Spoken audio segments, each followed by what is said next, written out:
What is chakra balancing? How does it work? Can you balance your chakras simply by listening to specially created audio soundscapes?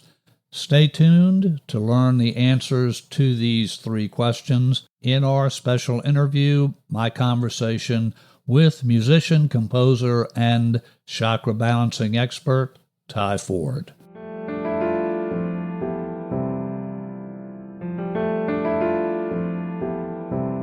Stephen Carter here, CEO for Stress Solutions, LLC, and I am also the host for Energy Healing Podcast. In this conversation with Ty Ford, we explore chakra balancing, what it is, how it works, and how you can use specially created audio soundscapes to balance your chakras and help keep your energy system in optimum condition. This is the audio version of a video interview I did with Ty Ford. If you would like to see the video version, I'll have that linked up in the show notes. Ty Ford is a musician, he's a composer, audio engineer, he's a member of the Maryland Entertainment Hall of Fame. He is also a caring energy practitioner who has extensive training and experience helping clients using chakra balancing, Qigong, and other methods. Learn more about Ty at his website, which is tyford.com, and that's Tyford, tyford.com. You can learn about Stress Solutions, LLC, my company, at EFT-MD.com, EFT-MD.com. You'll want to stay tuned through my conversation with Ty, because near the end, Ty will share how you can experience the soundscapes for yourself by streaming an audio sample. You'll also find links to all of the resources Ty and I talk about in this episode's show notes.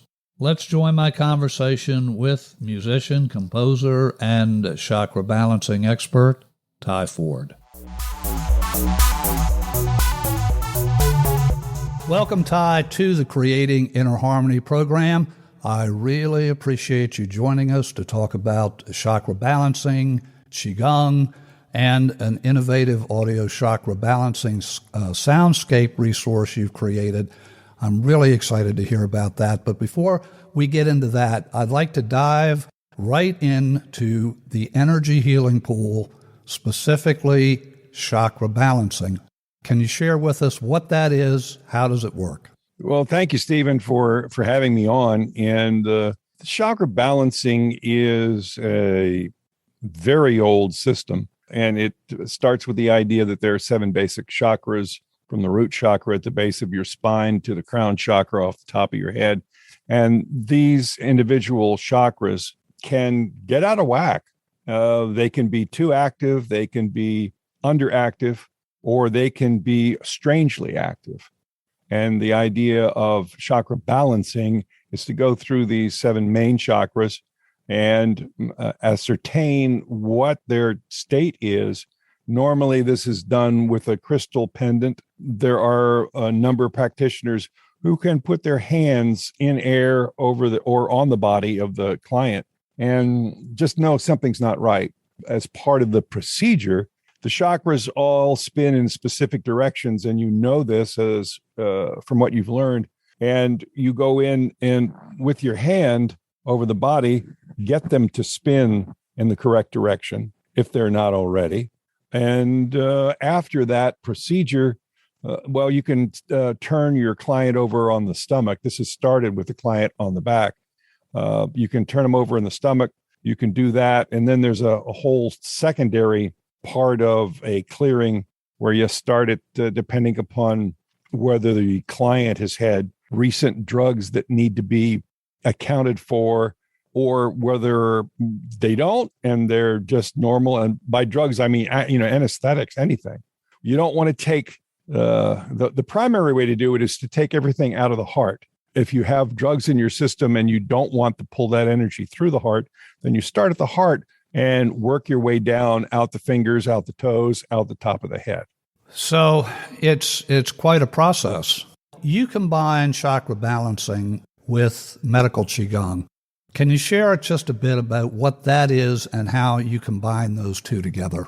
They're similar in theory. I studied with Michael Peng up in New York about 4 years ago because I was curious as to what other additives to what I already knew would be helpful to my clients.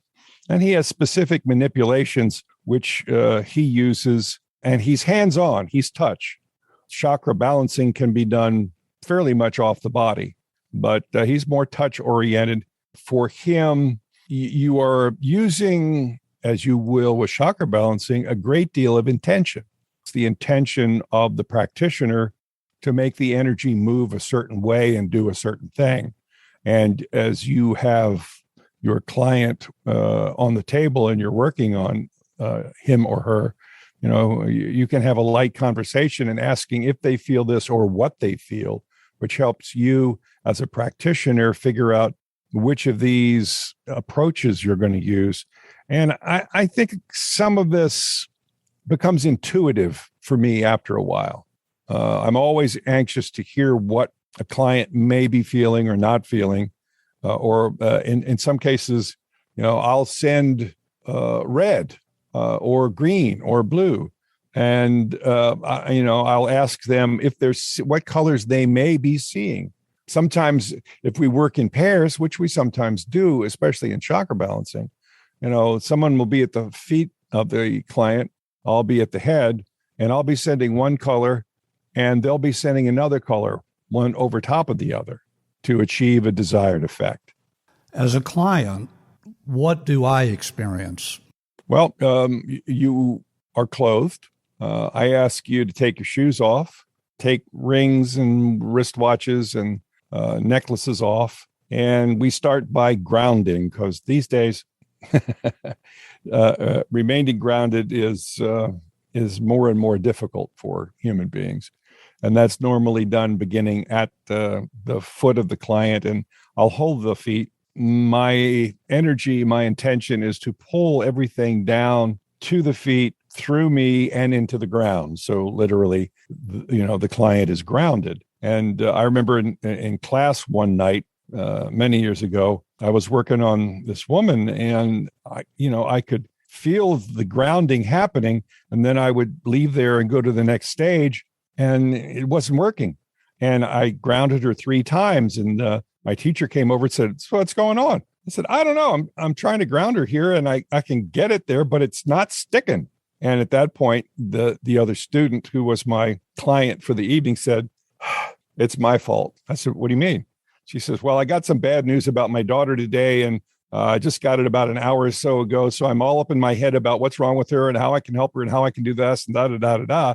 And so it's breaking it because I can't be grounded right now." So what we did then was my teacher and I both worked on her. The second position for grounding after the feet is to be at the shoulders with your hands underneath the shoulders and just gently pushing down towards the feet. So my teacher was at the feet, I was at the shoulders, and we kind of worked her down until we finally got her grounded. It was tricky, but that's the way it worked. So each session, like life, it unfolds as it unfolds, right? Yeah, you never know. Stuff pops up, and you go, "Well, I didn't see that one coming." We were working in her practicum one night, and the woman came in and explained her condition. And I sit down with everybody, and we talk for about 15 minutes, maybe more. And there's a form there's to fill out, boxes to check off, just as though you were going to a medical doctor. I want to know what your history is, what's going on, what the problems are. From there, I begin to ascertain, what do I need to do? What pots and pans do I need to bring out to try to bring this person to positive conclusion? How do you bring in Qigong into this work? It's another pot or pan. I will lead with the chakra because I found that to be very effective. But there are times when tissue work, you're actually working with the tissue of your client.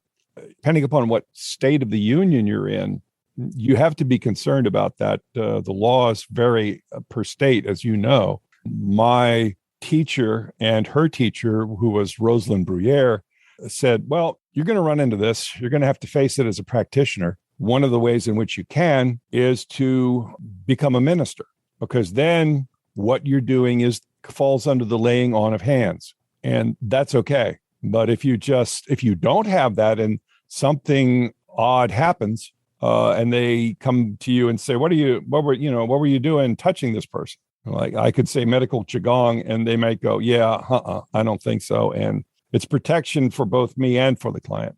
I'd like to transition. You're an audio engineer. You've been on-air talent. You're a musician, a composer. You have created soundscapes specifically for chakra balancing. What is a soundscape? How does it work? And how do you incorporate it in with your work when you're seeing a client? And then we'll talk about, can clients benefit from simply listening to the soundscape? And I think I know the answer, but before we get there, let's talk about how you're integrating the soundscape in with your work if you have a client present in your studio. If I back up a half a step, my teacher one night brought in a cassette and said, I have sounds of the chakras here. I'm going to play them for you to the class. And I'm like, well, fine. So, we all just sit there and she plays these sounds. And as you said, I'm a recording engineer. I'm a musician. I know certain sounds just by hearing them, what they are. And after the class was over, I went to my teacher and I said, I have a crisis of confidence. And she was surprised. And she said, what? I said, those sounds that you played do not follow the description that you gave of them. That was not 1,000 cycles. That was something completely different. There were many frequencies in there. She was shocked. And she said, well, contact Rosalind Bruyere. That's where I got this cassette from. Dr. Hunt had recorded these. The note I got back from Rosalind's office was, Dr. Hunt took that cassette off the marketplace years ago, and you shouldn't be using it for that purpose. So I went, okay. It was tremendously stimulating. And I said, well, then what are we doing here? And I thought, all right, you've got the colors of the chakras from red to violet. I said, well, all right, how about translating the colors, which are vibrations? As you go up in the colors, you go up in the wavelength. How about if you try to do that and convert those wavelength changes into sound? How would that work? So I hopped onto Google and found that red, the middle of red, arguably is around 440 terahertz. That's 10 to the 12th. And if you don't have a math background, which I do not, by the way, it can be a little daunting. But I know math and to a certain degree in music. So 440, and the violet is up at 730 or something like that. And I said, so below the red, you have infrared, and that's not something we can see. And above violet, we have ultraviolet, and that's, the rays coming out of the sun, among other places, and we don't really see that. So our visible light spectrum is locked into red to violet. And then I looked at 440, 730, and I went, oh, the visible light spectrum is an octave in terahertz. Well, that's oddly fascinating to me. I said, well, how do I get 440 terahertz into something I can actually hear? And in the mathematical processes, there's a term called decimation, and in it you take away equal amounts of everything and throw it away. And I said, well, I don't know, gonna just shoot at this and see what happens. So I go, okay, so 440 hertz, throw all the teras away, and up to 730, I guess it is 760, I forget exactly. And I went, all right, so, and I went, oh, well, now that I have it down in a language that I can understand as a musician, 440 is concert A. When you go to the symphony and everybody tunes up, you hear all the musicians tuning to this note, and that's concert A. Oh, well, okay, so A, B, C, D, E, F, G? Well, that's remarkably simple.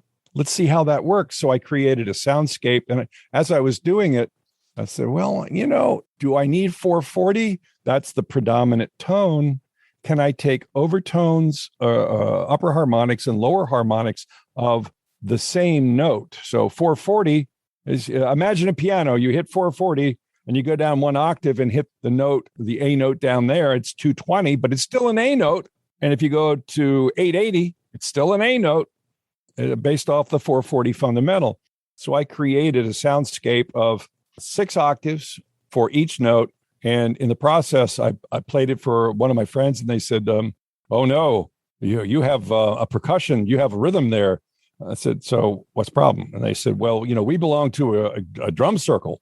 And when we hear rhythms, well, we think, and it activates our third chakras. And no. I went, oh, okay, so no rhythm. Okay. And one night on the table, I was receiving in class, and my teacher put on a really nice musical CD. And I'm lying there and I'm just listening to the melody and having a great time. And then I went, oh, wait a minute. I can't have a melody either, because that's the same thing. I'm chasing it with my third chakra. So that was those were the confines. So I made them all 7 of them. And I tested them locally with people, and people were going, it really makes a difference. I can really feel something. And at the very end of it, I said, okay, well, let me get all 7 of them, put them together on top of each other, play them all at the same time. That's either going to be horribly cacophonous noise or something else. And that is the last cut. That's what I call bliss. I named it for the website. It's really pretty cosmic. I don't know if you want me to take that to the next evolution where I got into microtones or not. Should I shut up? You should never shut up, Ty. But what I would like to do is to encourage those who are listening and watching to actually contact you to learn more about the soundscapes and how they can apply it in their particular situation. As someone who may not be able to come see you, can I purchase or otherwise obtain the soundscapes and listen to those soundscapes for self-care? Yeah. And I'll benefit simply by the vibrations of the sound resonating with each of the 7 chakras. Mm-hmm. How can I do that? How can I learn more? How can I get in touch with you to learn more about the soundscapes and what you've been doing and how these may apply in my situation? Can they go through your website, contact you? Is that the best way? Or that's, tyford.com. And my name is very simple. It's TYFORD. And it's tyford.com, and there are email links there. There's more information than you could possibly want. I'm blanking on the name. I'm going to bring something up here if you'll just hang with me, because I very recently put all of these online. I want to see if I can bring up the domain. Here we go. The website is Bandcamp, one word, BANDCAMP.com. And if you put Ty Ford and Bandcamp in a Google browser, they will come up, and you can listen to them right there. You can stream them on your phone or at home and get a sense for what they sound like. And perhaps even you can feel some effect from it. When I first made the first Chakra Soundscape CD, I couldn't get through about the 3rd chakra before I'd be sitting in a chair and I'd be asleep. And I would wake up around the 7th, I think. And that happened for a while. And then after a while, it didn't happen that way. I could stay up. That's why I always wondered, what's going on when that happens to me?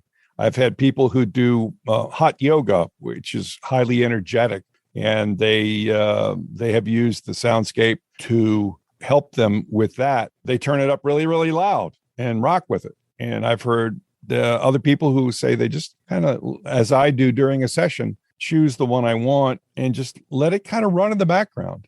I don't know if we have time for me to tell the story about me at the Edgar Cayce Institute up in New York or not. We always have time for you, Ty. So thank you, Stephen. So let's go ahead. Tell us about that. Okay. So I have a friend who had been working at the Edgar Cayce Institute up in New York City. He called and said, well, why don't you come up and bring one of your CDs up and do a presentation? And I said, well, okay. So I had finished Ascension, which is the 2nd CD. And I said, I'll do Ascension. And this is Anton Borowski. He's a pretty well-known healer. And I met him at one of Rosalind's meetings. And so I went up and, I took Ascension, and they had a nice little sound system, and there were 15, 18 people there. And I began by explaining what it was about, and then hit the button and let it play. And it's about 45-minute meditation. And two things happened that were interesting for me anyway. About 3/4 of the way through, one of the guys pulls out his cell phone, drops it on the floor, makes a lot of noise. And I'm out there thinking, well, I guess we lost him. And he does a little something or other and then puts his phone back in his pocket. The session ends and he comes to me and he said, I just wanted to let you know. And I'm like, oh, I didn't lose him, maybe. And he said, I have something wrong with my neck.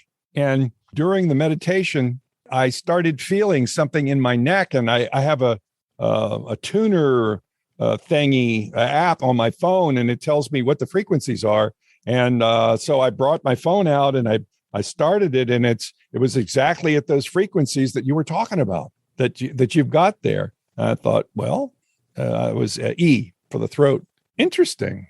Good anecdote. Thank you. And behind him was a young woman, and she said, I have MS. And in listening to your soundscape, I felt electricity. And I was shocked, pardon the expression, at first. And I said, well, you okay? And she said, no, it was a good thing. I said, okay. And I came home and I got to thinking about MS. I found someone in one of my outer circles who was then a 65-year-old male who's had MS since he was 12, is now officially disabled, but getting around. I said, I want you to come out if you want to. And I want 3 sessions with you in a period of a month. We're going to play the soundscape. I'm going to bring a friend in to do the female side of the clearing just so it doesn't take as long. And I'll be on the male side, the male being the right side, the left side being the female side.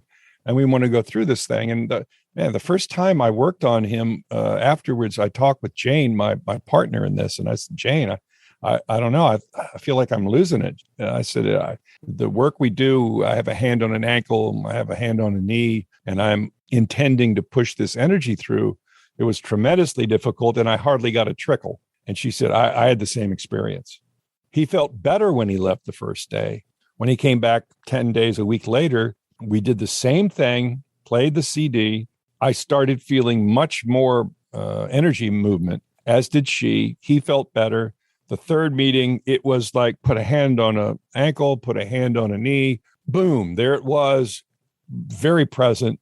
And at the end of that one, he said, oh, by the way, I've been numb from my hip to my toe because of the MS on the left side for years.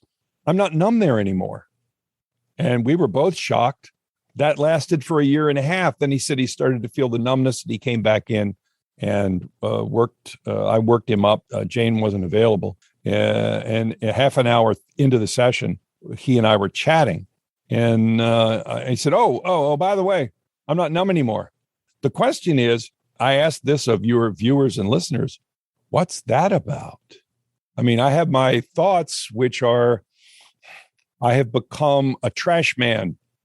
I go in, and what I do with the soundscape, and my intention is to take out the trash so that his body can heal itself. That particular CD, I wasn't using the 7 chakras. I had subdivided the chakras into microtones, as the music, much of the music we hear from the Pakistan and India and in Asia has these tones which to our ears sound a little bit off pitch. They have twice as many notes per octave as we do. So that's why it sounds a little weird. But I thought, well, you've got chakras, but then you've got the space in between the chakras. How can I extend this energy flow through from one chakra to the other? And it was through microtones. So that's that story. I'm sorry it took so long.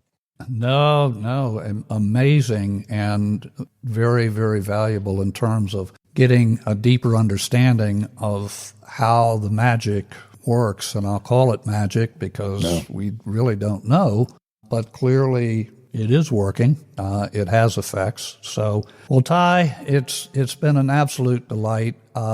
Ty Ford, and that's tyford.com,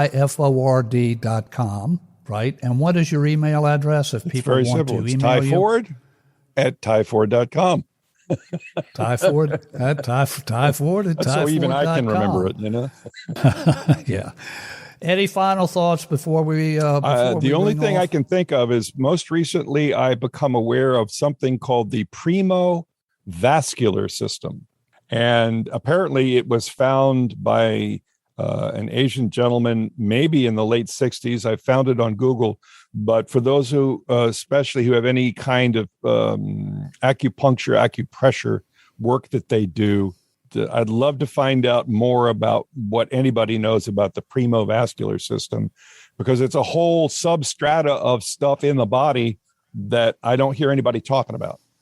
Well, if anyone knows about that, Ty Ford, or Ty, is it Ty or Ty it's Ford? Ty Ford at tyford.com. Ty Ford at tyford.com.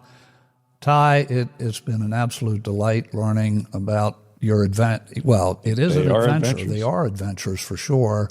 And what you've done, and you've created some amazing work. And Mr. Carter, thank you so much for having me. It is my pleasure, and I would like to thank those of you who have joined us in the video and who may be listening in the audio podcast version. Thank you. And I wish all blessings in abundance. Namaste.